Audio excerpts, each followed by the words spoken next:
Ok, si jamais vous savez absolument pas ce que c'est que la photo argentique, que vous voulez vous lancer mais que vous n'êtes jamais lancé, ou alors que même vous en faites et que vous voulez avoir un peu plus de renseignements, cette vidéo elle va être totalement faite pour vous, parce qu'aujourd'hui je vais vous parler de justement la photographie argentique et on va parler surtout des boîtiers, quel boîtier on va utiliser selon nos objectifs et nos attentes qu'on a envie d'avoir. Je vais un peu tout vous expliquer de façon chill, un peu comme la première vidéo où je parlais du matériel, mais là du coup c'est le deuxième épisode où on va parler du côté argentique et vraiment du côté photo. La photo argentique aujourd'hui c'est vraiment un univers à part entière et les gens qui font ça c'est vraiment par passion ou alors c'est vraiment pour avoir un vrai style. Enfin voilà, c'est vraiment, faut avoir un objectif quand on fait de la photographie argentique, sinon ça sert à rien. Faut acheter directement un appareil photo numérique et limite mettez des presets type argentique dessus, ça vous prendra beaucoup moins d'énergie et limite moins d'argent. Donc avant de commencer toute chose, je pense qu'il faudrait juste refaire un petit point vite fait sur tout ce qui est pellicule, parce que des pellicules il en existe des tas. Et là, ce qu'on va surtout regarder, c'est pas tout ce qui est type de pellicule, à savoir si c'est des noirs et blancs, des couleurs, des hectachromes, etc. Tout ça, on verra ça dans une autre vidéo si vous voulez. Mais là, on va surtout s'attarder sur la taille de la pellicule, parce que ça va avoir une très grande importance sur le choix de votre appareil. J'en ai pris avec moi là 2-3.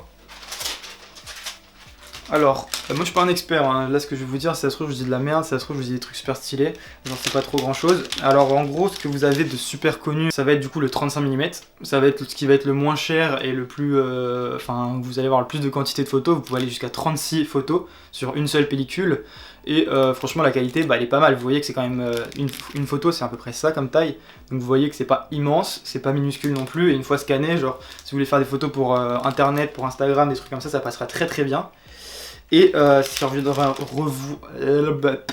qui vous reviendra le moins cher, donc le 35 mm.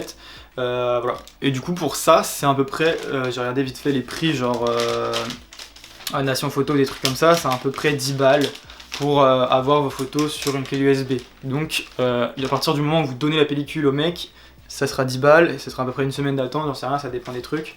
Et vous aurez vos photos directement, que vous pourrez retoucher après, les mettre sur Insta, tout ça. Donc ça c'était pour le 35 mm, et après si vous voulez pousser un peu plus loin le truc, vous avez une autre taille de pellicule qui est pas mal répandue, c'est le film 120, donc c'est un petit peu plus grand.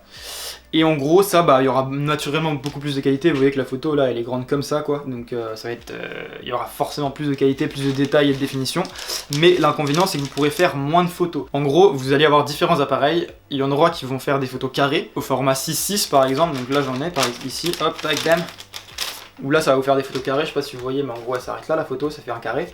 Et là par exemple sur cette taille de film je peux en caser 4, alors que sur d'autres photos avec un autre appareil j'ai utilisé exactement la même pellicule, mais là vous voyez qu'il y en a 5, et en fait là c'est du 6:4:5 il me semble.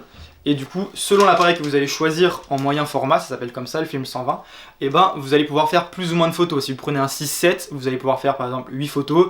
Si vous prenez du carré, je crois que c'est 10 ou 12, une connerie comme ça. Et avec du 6:4:5, ça va être 14. Après, je sais pas c'est quoi exactement les chiffres, c'est pas le sujet, hein, je suis pas un expert. Mais voilà, déjà, sachez ça, que en gros, si vous voulez faire plein de photos, que ça vous coûte pas trop cher, et que la qualité, vous n'avez pas envie de les tirer en immense pour faire une expo, le 35 mm ça va être top. Surtout que les appareils photo, il en existe des milliards, on va voir ça juste après. Après, si vous voulez pousser le truc un peu plus loin, que vous êtes chaud, et que si ça se trouve c'est votre deuxième appareil photo argentique, vous voulez changer un peu de format, etc. Le moyen format, franchement, c'est grave stylé. Genre les marques les plus connues, vous avez genre Hasselblad, Pentax, Mamiya, des choses comme ça, qui font des super bons boîtiers. Plus de qualité, si vos photos, elles sont plus, c'est plus un délire de tirage papier pour que ce soit beau et tout, machin, ça peut valoir la peine de passer sur du moyen format. Donc, sans plus attendre, je vais vous parler de mes appareils.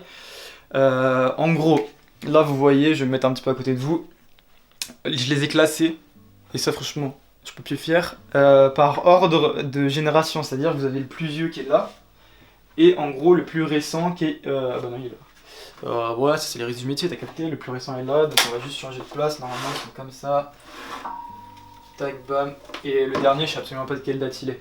Mais en gros, voilà. Il y a juste celui-là où on va pas du tout en parler, parce que c'est ce qu'on appelle un Polaroid, et du coup c'est encore une autre catégorie d'argentique, et franchement, c'est rigolo le Polaroid, mais voilà, c'est pas non plus... Bah, c'est pas le sujet de la vidéo, si vous voulez, si vous kiffez, vous me le dites dans les commentaires. Et on fera peut-être une vidéo spécialement pour tout ce qui est appareil photo Polaroid, comment ça marche le développement des émulsions Polaroid, parce que là vous n'avez pas besoin d'aller voir quelqu'un, ça se développe directement une fois que vous avez pris la photo, donc c'est un autre délire, on en parlera peut-être dans une autre vidéo. J'ai à peu près 10 appareils photo argentiques, je vais un peu vous parler de tous, de leurs particularités, etc. Et on va commencer directement avec le premier. Parce que je vais pas trop en parler, en gros ça c'est une espèce de vieille chambre. En gros les chambres, si vous connaissez pas, c'est un peu l'ancêtre de la photographie. La chambre elle se divise en plein de parties et vous prenez qu'une photo par une photo. J'en ai là si vous voulez. Donc ça c'est un plan film et en gros sur l'appareil photo, si vous voulez, hop, ça se cale derrière, vous prenez la photo avec... il y a un truc en métal pour charger les pellicules dans le noir, après vous le mettez dedans, vous tirez une petite languette, vous prenez la photo, vous refermez, et en gros vous prenez 2 heures pour faire une photo parce qu'il y a 15 000 réglages. Et celle-là en gros c'est une version ultra méga simplifiée d'une chambre. Après on va passer directement aux 3 qui sont là. Donc ça c'est un petit peu les ancêtres du moyen format. Donc avec tout ce qui était le brownie etc. C'est des appareils photo en gros genre qui avaient beaucoup dans les familles à l'ancienne. Genre dans les années 30, 40 où genre les gens ils voulaient se prendre en photo. Donc tac ils achetaient ça. T'as juste un seul bouton, tu prends tes photos. Et puis voilà. Et puis il y a son ancêtre du coup qui est un peu plus vieux que lui. Après vous avez ici mon petit fave du moyen format. Donc lui c'est un petit peu différent. C'était un... je sais plus c'est comment que ça s'appelait. C'était 135 ou je sais pas une connerie comme ça. En gros le format 120 il passe pas dedans. Donc fallait aller dans le noir, changer la bobine et mettre avoir juste la trame du 120 pour mettre la pellicule 120 dessus. Et qu'on puisse faire des photos. Enfin c'est un peu de la galère. Donc faites bien attention à la taille de pellicule, vous voyez, parce que là cet appareil photo je l'ai trouvé stylé, je l'ai eu, mais j'ai galéré extrêmement longtemps pour pouvoir faire des photos avec parce qu'il fallait tout le temps intervertir les pellicules les unes aux autres, donc grosse galère. Donc celui-là il fait les photos en carré, donc en 6x6, et franchement ça c'est un de mes appareils photo préférés. Je trouve déjà son design, je trouve que c'est un truc de ouf, genre tu te balades avec ça dans la rue et les gens ils se font mais wesh frérot c'est quoi, genre t'as ta petite molette sur le côté, machin, tu ouvres ton machin pour faire la mise au point, je sais pas si ça marche. Le seul problème qu'il a, c'est que tout va être à l'envers à l'intérieur. Genre sur les appareils photo comme ça, c'est obligé. Genre vu que vous avez des miroirs qui se reflètent, etc. Et que vous regardez par le dessus, ça renvoie l'image mais à l'envers. C'est-à-dire que si vous allez à droite, en fait ça va à gauche. Enfin c'est... genre dans la tête c'est un peu dur à faire les premières photos. On va parler des 35 mm, j'avais fait vite fait une aparté dans la première vidéo sur le matériel. Et là, donc celui-là, c'est avec lui que j'ai commencé la photo argentique. En gros, donc c'est un 35 mm qui est automatique, il était relativement récent de chez Nikon. Et en gros, tout est numérique, c'est-à-dire que hop, vous l'allumez, vous avez tous vos réglages qui sont déjà paramétrés, etc. Le chargement de la pellicule, il se fait automatiquement, c'est-à-dire que vous mettez juste la pellicule, vous la faites glisser un tout petit peu, vous refermez le clapet et bam, ça s'enroule directement et... dès que vous prenez une photo, en fait, tout se recharge automatiquement. Donc, franchement, si vous avez un petit peu peur, que vous vous dites, je suis pas sûr d'y arriver, prenez des appareils photo assez récents. Ça va pas coûter trop cher, franchement, genre, ça pour 50 €, vous pouvez en trouver sur le bon coin. Et vous avez rien à faire. Genre, tout se fait automatiquement, à la fin, ça se rembobine tout seul et tout. Vous avez juste à mettre la pellicule, la sortir, l'emmener chez le mec et c'est fini. Donc, franchement... si vous avez un petit peu peur, prenez des réflexes numériques, enfin argentiques, mais avec les pavés numériques, franchement, grosse puff. Si vous êtes un peu plus délire vintage, à l'ancienne, pareil, des réflexes 35 mm, il en existe des milliards, des marques, il y en a 15 000, il y a des Pentax, des Nikon, des Canon, des Yashica, enfin je pourrais en citer 15 000.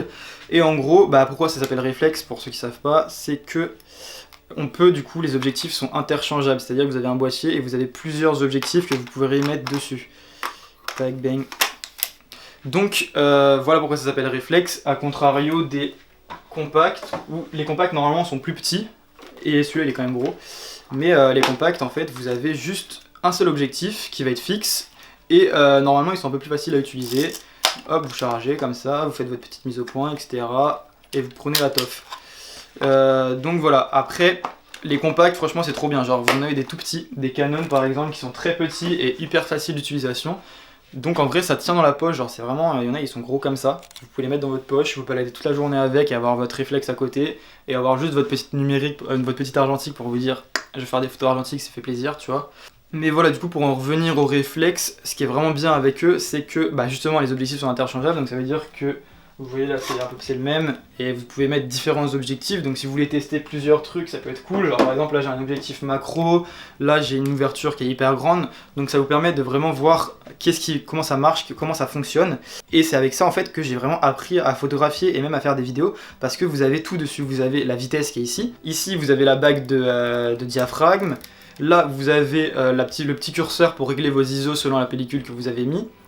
Enfin voilà, il y a tout qui se fait. Vous avez la bague de mise au point qui est manuelle avec le viseur à l'intérieur qui vous dit quand c'est net ou pas. Ce que je faisais moi quand j'ai commencé, c'est que j'avais un calepin tout le temps avec moi et dès que je prenais la moindre photo, je notais exactement les réglages que j'avais mis. Vu qu'on n'a pas d'écran, on peut pas savoir directement quelle photo on avait prise. Donc ce que je faisais, c'est que je notais chacune de mes photos quand je les prenais, et une fois que je les avais en numérique sur mon ordi, je regardais, ah ok, celle-là je l'ai trop surexposée, pourquoi, machin, j'avais mis quoi comme réglage, etc. Et puis même si vous n'avez pas forcément de pellicule, genre dans celui-là il n'y a pas de pellicule, normalement, attention, et là on a eu de la chance, mais en gros vous pouvez voir tout le mécanisme de comment ça marche, c'est-à-dire que là on charge, et quand je prends la photo, hop, ça s'ouvre, et après vous pouvez voir à l'intérieur comment ça se passe. Et sur les numériques, ça on le voit pas forcément. Donc en fait, de commencer avec la photo argentique, ça permet vraiment de voir même tout le mécanisme qu'il y a derrière un appareil photo, et de comprendre exactement comment ça marche, pour après pouvoir s'exprimer de ouf niveau créativité. Donc voilà, après, pareil, là, un autre Nikon, mais bon voilà, c'est à peu près le même délire, vous avez compris je pense. Donc voilà, j'espère que vous en aurez appris un petit peu plus sur l'argentique, que vous kiffez un petit peu les vidéos comme ça, matos.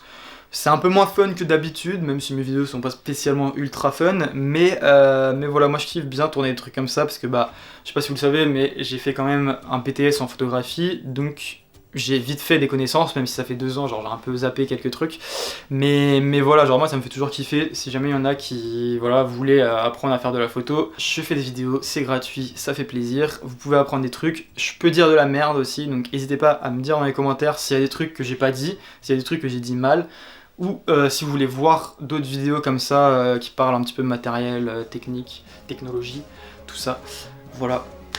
On se retrouve dimanche prochain pour une nouvelle vidéo. Ça va être une vidéo, vous allez voir, qui est plutôt débarre, franchement, genre j'ai pas encore tourné, mais juste l'idée, le délire va être cool. J'espère que vous serez au rendez-vous. Ciao, bye bye, peace.